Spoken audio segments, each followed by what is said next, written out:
So this is first lecture of the chapter Dual Nature of Radiation in Matter for class 12. This chapter is from book 2, which is part of modern physics. So here mainly we'll discuss about photoelectric effect. और photoelectric effect जब हम लोग explain करेंगे तब ये भी पता चला है कि लाइट पार्टिकल नेचर भी शो करता है। इस इफेक्ट से मेनली ये क्लियर हुआ है पार्टिकल नेचर भी शो करता है। तो मैं थोड़ा सा हिस्ट्री बताता हूँ कि रेडिएशन ऑफ लाइट जो है लाइट का वेव नेचर है।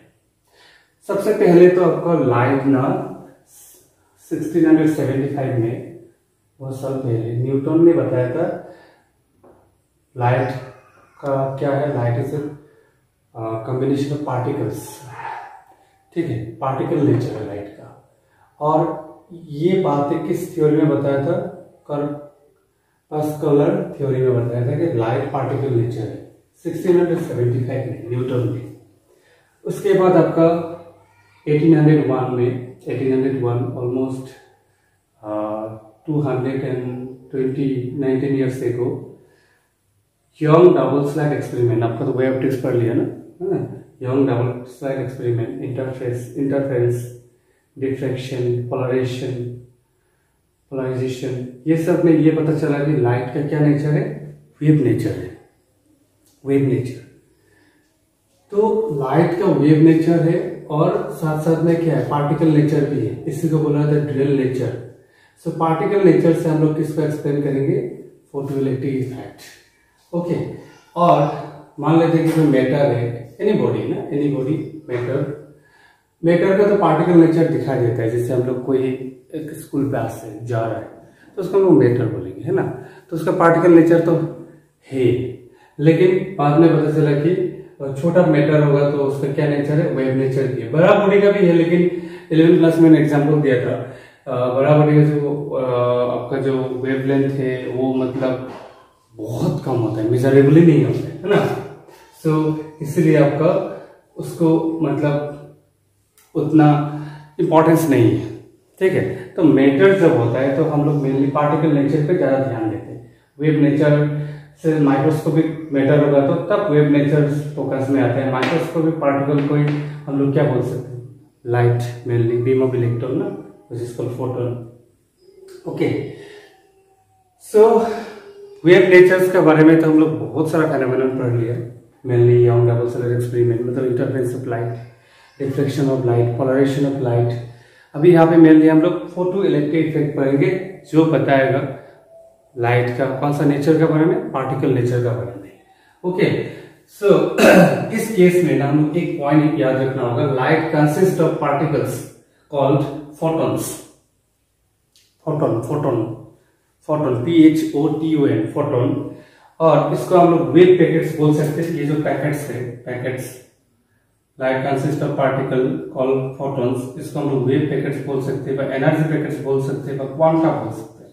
क्वांटा जैसे मेटल सरफेस है, metal surface free electron, metal surface में तो फ्री इलेक्ट्रॉन्स होते हैं, ठीक है। इसमें फोटोन अगर आ रहा है, फोटोन आके फॉल हुआ है, फोटोन का अगर मतलब हम लोग उसको रेडिएशन ऑफ लाइट भी बोल सकते हैं, photon beam of particles.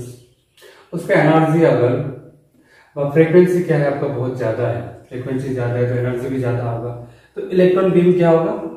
Eject होगा, इलेक्ट्रॉन से इजेक्ट हो रहा है। इसी फेनोमेनन को क्या बोला जाता है? फोटोइलेक्ट्रिक इफेक्ट, ठीक है। This is all about history. मैंने थोड़ा हिस्ट्रिकल बात बताया, पुराना बात है। अभी हम लोग मेन पॉइंट में आएंगे।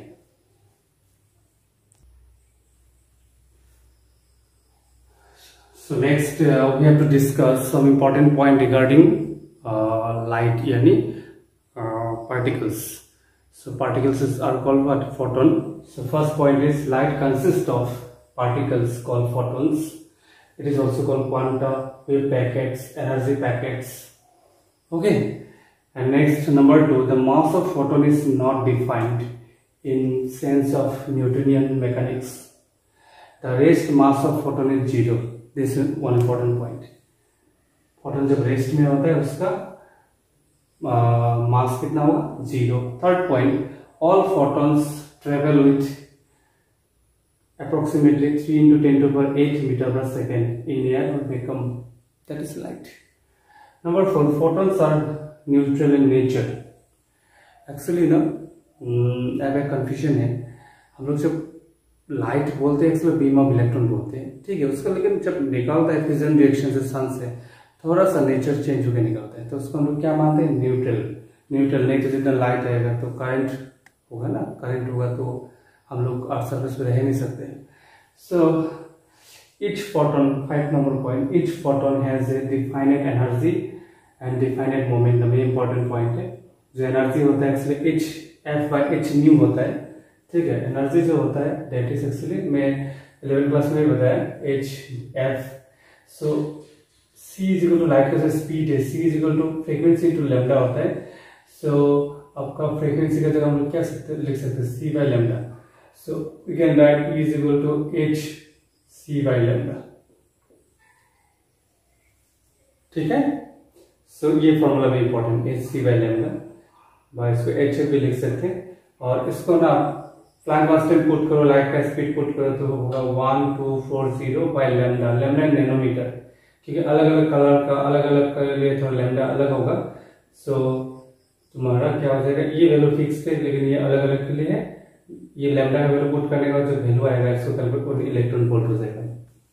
Next number 6, all collision between a photon and a matter particles are perfectly elastic. हाँ, ये इंपॉर्टेंट पॉइंट है। जैसे मान लीजिए कि कोई मेटल सरफेस के ऊपर फोटोन गिरा है तो कोलिजन में ना एनर्जी, काइनेटिक एनर्जी भी लॉस नहीं होगा एंड क्या नहीं होगा, आपका मोमेंटम भी लॉस नहीं होगा। कोलिजन में initial momentum final momentum equal है, initial kinetic energy final kinetic energy same है। याद है ना, 11th क्लास में सीखा है परफेक्टली। इलास्टिक कोलिजन मतलब एनर्जी भी लॉस नहीं होगा एंड काइनेटिक एनर्जी भी लॉस नहीं होगा एंड मोमेंटम भी क्या होगा, लॉस नहीं होगा। तो फोटोन अगर किसी बॉडी में टकराता है, किसी मेटल सरफेस में टकराता है, तो वो जो कोलिजन होगा that is perfectly what, elastic. Number 7 point which is very very important, on increasing intensity of radiation the number of photon increases but the energy of each photon does not change, ठीक है। इसको मैं example देता हूँ। जैसे मान लेते एक 100 वाट का बल्ब है, 100 वाट, जैसे 100 वाट का एक बल्ब है और एक है आपका 60 वाट का बल्ब है। यहाँ से फोटोन लाइट निकल रहा है, यहाँ पे भी लाइट निकल रहा है, लेकिन यहाँ पे ना इसका मान लेते हैं कि इसका फोटोन निकाल रहे हैं, मान लेते हैं आपका 10, 1 2 3 4 5 6 7 8 9 10। यहाँ पे मान लेते हैं आपका निकाल रहे हैं 6, 1 2 3 4 5 6।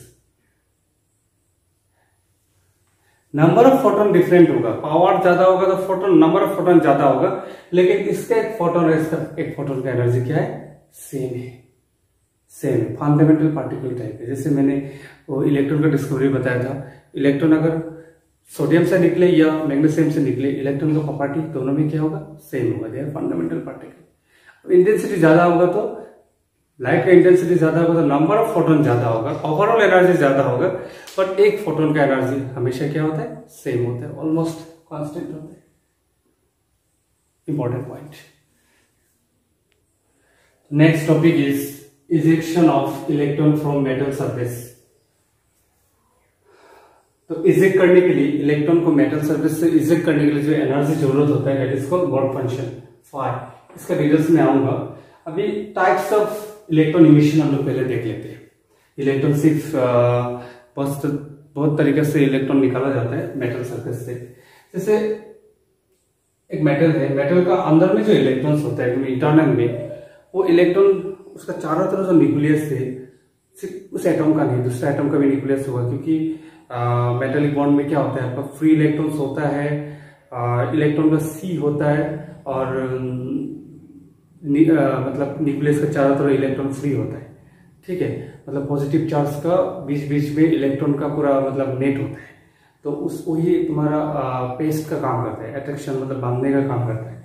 तो लेकिन ना अंदर में जो इलेक्ट्रॉन होता है दूसरा एटम का मेटल का जो आयन्स है वो भी उसको बांध के रखा है, तो अंदर का इलेक्ट्रॉन निकालना इट्स वेरी डिफिकल्ट है। तो सरफेस में इलेक्ट्रॉन होता है, देयर पर फ्री इलेक्ट्रॉन, उसको निकालना आसान होता है। तो सरफेस से इलेक्ट्रॉन जनरली निकलते हैं। तो कोई बॉडी को हीट करने से इसको सफिशिएंट एनर्जी मिल जाता है जो कि बाइंडिंग से फ्री हो जाता है।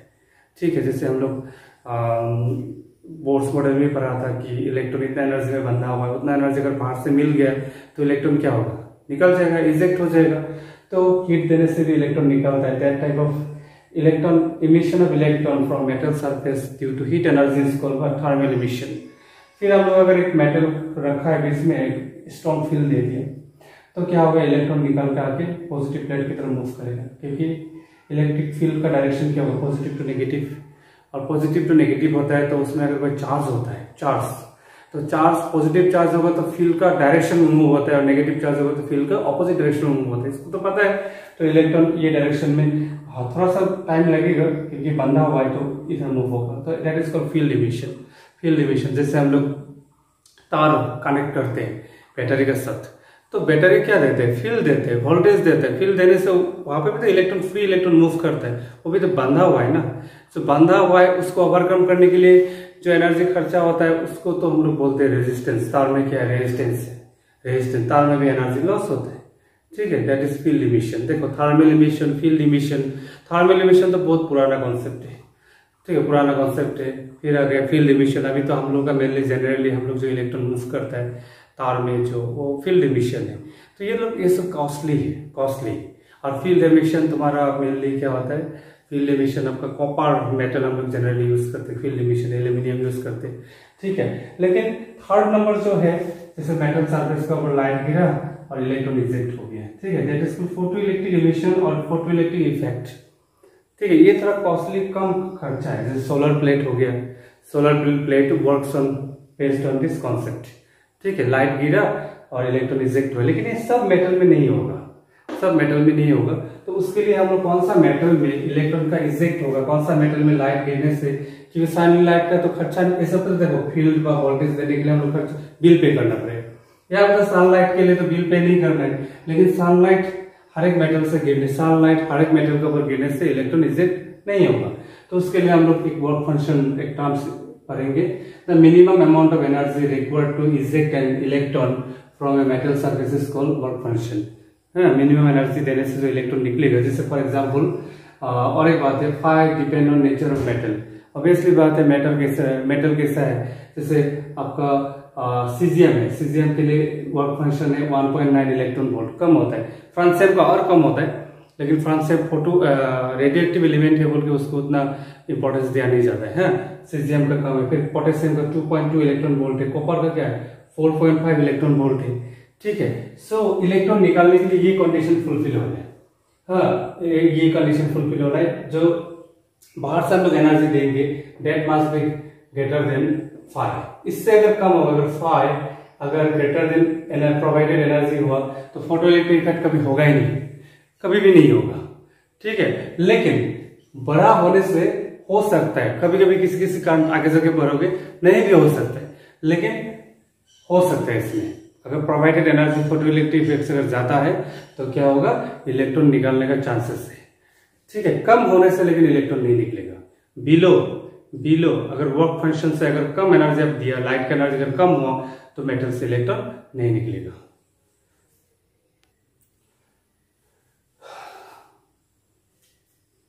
तो देखो एक मेटल सरफेस है, मेटल सरफेस में आपको एनर्जी, लाइट एनर्जी रेडिएट हो रहा है, तो क्या होगा, अगर वर्क फंक्शन से एनर्जी अगर ज्यादा है तो ऐसा प्लेट ही हम लोग लेंगे, ऐसा मेटल लेंगे जो वर्क फंक्शन से एनर्जी ज्यादा है, तो इलेक्ट्रॉन बीम क्या होगा, इजेक्ट होगा। मेटल सरफेस से इलेक्ट्रॉन निकल रहा है। तो देखो मैं टेबल दे रहा हूँ, जैसे हम लोग एनर्जी, लाइट का एनर्जी है 8 इलेक्ट्रॉन वोल्ट, जैसे मान लेते हैं कि वर्क फंक्शन है 2 इलेक्ट्रॉन वोल्ट। ठीक है, इस मेटल के लिए, मेटल सरफेस के लिए। फिर और एक बात है, इलेक्ट्रॉन कभी कभी क्या होता है, थोड़ा अंदर से निकलते हुए कोलिजन होके जाते हैं। कोलिजन की वजह से वो एनर्जी वेस्टेज होता है। तो पहला केस में एनर्जी वेस्टेज 0 है, तो काइनेटिक एनर्जी कितना होगा, 6 इलेक्ट्रॉन वोल्ट। मतलब मेटल से इलेक्ट्रॉन निकालने में 2 एनर्जी खर्चा हो गया, टोटल एनर्जी कितना दिया था 8, तो बाकी एनर्जी इलेक्ट्रॉन निकाल के मूव करेगा, जिससे फोटो करंट मिलेगा, जैसे हम डिटेल्स पढ़ेंगे। ठीक है, तो यहाँ पे 6 इलेक्ट्रॉन वोल्ट है, नेक्स्ट 8 इलेक्ट्रॉन वोल्ट, फिर ये 2 सेम है, एनर्जी वेस्ट हो गया 3 इलेक्ट्रॉन वोल्ट, फिर एनर्जी, काइनेटिक एनर्जी कितना होगा 3 इलेक्ट्रॉन वोल्ट। तो ऐसा ऐसा करके अगर energy provided 8 electron volt, 2 electron volt खर्चा हुआ निकालने में, बाकी वेस्ट हो गया 7, तो यहाँ पे तो काइनेटिक एनर्जी होगा ही नहीं, इलेक्ट्रॉन निकलेगा बट मूव नहीं कर सकता है। ठीक है, तो बुक वगैरह में आपको सिर्फ एक कंडीशन लेके करता है, कंडीशन क्या है, वेस्टेज 0 है, मतलब पॉल्यूशन नहीं हुआ है। यही तो आइडियल है, लेकिन प्रैक्टिकली जब आप आगे जाके इंजीनियरिंग वगैरह पढ़ोगे, जो रियल पढ़ोगे, वहाँ पे तो एनर्जी लॉस होगा, खर्चा होगा। तो यहाँ पे हम लोग सीधा सीधी 12 में सीधा सीधी पढ़ाते हैं, तो अभी लिख सकते हैं हम लोग काइनेटिक एनर्जी कितना होगा, मैक्सिमम। मैक्सिमम कब होगा, when there is no collision. तो कोलिजन नहीं है बोल के मान के फॉर्मूला को डेवलप करके, तो काइनेटिक एनर्जी मैक्सिमम कितना होगा, एनर्जी जो दिया गया उससे क्या माइनस करेंगे, 5। भी देखो जब कोलिजन नहीं हुआ तो ये 0 होगा, तो ये लाइन खत्म कर देंगे। तो यहाँ पे 6 इज इक्वल टू क्या होगा, 8 - 2, 6 क्या है, काइनेटिक एनर्जी मैक्सिमम 8 हो गया, एनर्जी 2 हो गया 5। सो इसको हम लोग लिख सकते हैं, ई का जगह क्या लिख सकते हैं, h - 5, h का जगह क्या लिख सकते हैं, ac लैम्डा, ये इक्वेशन पहले भी डिराइव किया, -5। इस इक्वेशन को बोला जाता है Einstein photoelectric equation. Einstein photoelectric equation, ये 2 मार्क्स का कभी कभी बोर्ड में क्वेश्चन भी आता है। ये जो चैप्टर है बहुत इजी है, छोटा छोटा कॉन्सेप्ट है, छोटा छोटा लेकिन कॉन्सेप्चुअल है। न्यूमेरिकल पे आएगा तो छोटा छोटा आएगा, तो मॉडर्न फिजिक्स से मार्क्स उठाना बहुत इजी है, बहुत इजी है। प्रॉब्लम था फर्स्ट बुक में। फर्स्ट बुक में ऐसा है, आप अगर एक चैप्टर पहले समझ में नहीं आया तो सेकंड चैप्टर में आगे बढ़ ही नहीं सकते, पूरा लिंक अप है। यहाँ पे उतना लिंक अप नहीं है, यहाँ पे कॉन्सेप्चुअली पढ़ोगे उतना प्रॉब्लम नहीं है, छोटा छोटा कॉन्सेप्ट है। ठीक है, इसको ना नेक्स्ट वीडियो में, मैं तो अभी तरह हिस्ट्रिकल मतलब पूरा पुराना चीज क्लासिकल से पढ़ा के आया, नेक्स्ट क्लास में थोड़ा सा समरी करके, पहले तो एक वीडियो में देने के बाद फिर थोड़ा समरी करके इसको बता दूंगा, एग्जैक्टली एग्जाम्पल लेके सीजियम व पोटेशियम को लेके एग्जाम्पल देके एग्जैक्ट वर्क फंक्शन क्या है, रियल कितना है, मतलब रियल प्रैक्टिकली, हाँ प्रैक्टिकली उसमें कितना फोटो करंट डेवलप होगा। फोटो करंट अभी क्या होता है, इलेक्ट्रॉन जब इजेक्ट होता है, वो जब मूव करता है तो फोटो करंट है, इसको फोटो करंट। ओके, इलेक्ट्रॉन का तो मूवमेंट हो रहा है ना, तो वोल्टेज देने से इलेक्ट्रॉन का मूवमेंट होता है, यहाँ पे लाइट का वजह से इलेक्ट्रॉन का मूवमेंट हो रहा है, सनलाइट का वजह से। ये सोलर टेक्नोलॉजी जो कॉन्सेप्ट है अभी जो मॉडर्न है, अभी तक इसका तो 100% इंडिया में डेवलप हुआ ही नहीं है। ठीक है, तो मॉडर्न फिजिक्स काफी इंटरेस्टिंग है और बहुत स्कोरिंग है, यहाँ पे कंफ्यूजन होने का चांसेस ही नहीं है, लेकिन थोड़ा कॉन्सेप्चुअली पढ़ना आगे भी काम आएगा, इंजीनियरिंग में भी काम आएगा।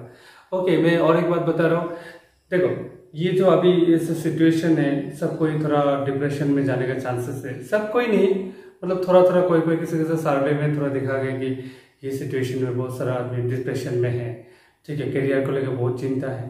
देखो सिचुएशन कैसा भी हो, पॉजिटिवली सोचने से कुछ भी नहीं है, बिंदास रहना है, अपना काम करना है, अपना पढ़ाई करना है, खुश रहना है मेनली। मैं शुरू से आप लोगों को देखना है, स्टार्टिंग क्लास से ही बता के आ रहा हूँ, जो 11 का फर्स्ट क्लास से, try to find happiness through your studies. तो रिजल्ट का तो चिंता ही नहीं है। अब अगर पढ़ाई करके खुश हो ना तो आप सीखोगे, एक बार सीखने से ना वो आपके लिए एक एसेट है, आपका एक एसेट है। अब अगर याद करके अगर रिजल्ट हो भी गया, कहीं कॉलेज में मिल भी गया सीट, कोई इंजीनियरिंग में मेडिकल में सीट मिल भी गया, लेकिन you will not be happy, वहां पर आपको बहुत दिक्कत होगा। अगर आपको एक बार समझ में आ गया फिजिक्स क्या है, केमिस्ट्री क्या है, बायोलॉजी क्या है, मैथमेटिक्स क्या है, तब भूलने का तो चांसेस ही नहीं है, और आपका मन बहुत रिलैक्स होगा सीखने से। एंट्रेंस तो क्रैक हो गई, आप जाके जो भी फील्ड में जाओगे आप खुश रहोगे, आप अच्छे से सीख पाओगे, डेवलप्ड होगा ब्रेन, तब रियल लाइफ स्टार्ट होता है, तब आपका अंदर से एक रिलैक्स सेटिस्फेक्शन मिलता है। ठीक है, बहुत सारा मेरा फ्रेंड बहुत सारा देखा है कि सक्सेस तो हो गया बट अंदर से रिलैक्स नहीं। रिलैक्स कब होता है, जब अंडरस्टैंडिंग पावर होता है। Try to develop understanding power. Understanding power कहाँ से आएगा, जब आप लर्निंग करोगे। Try to find happiness through your studies. हाँ, अगर आप सही हो, आपको कम ज़्यादा फैसिलिटी अगर क्लास नहीं भी मिला ना, तब भी आप कर लोगे। थोड़ा सा आइडिया मिल गया कहीं से, तब भी कर लोगे। अगर आपको अंदर से अगर सही नहीं है, खुद का माइंड अगर कॉन्सेप्ट अगर माइंड अगर लगाना नहीं आता, आप क्वालिटी टाइम नहीं दे रहे हो, अगर अंदर से हैप्पी नहीं हो, कितना भी फैसिलिटी कितना भी अच्छा टीचर मिले नहीं होगा। ओके फाइन, बार बार क्यों ये सब बताते रहता हूँ, क्योंकि ये टाइम बहुत क्रूशियल टाइम है डाइवर्ट होने के लिए। तो डाइवर्ट नहीं होना है, जितना भी है। अगर पढ़ाई कम भी हो रहा है, थोड़ा सा पढ़ के माइंड को ठीक रखो। माइंड को ठीक रखना बहुत जरूरी है। माइंड ठीक रहेगा तो हेल्थ ठीक रहेगा, हेल्थ ठीक रहेगा तो ऑटोमेटिक सब कुछ ठीक हो जाएगा। Okay fine.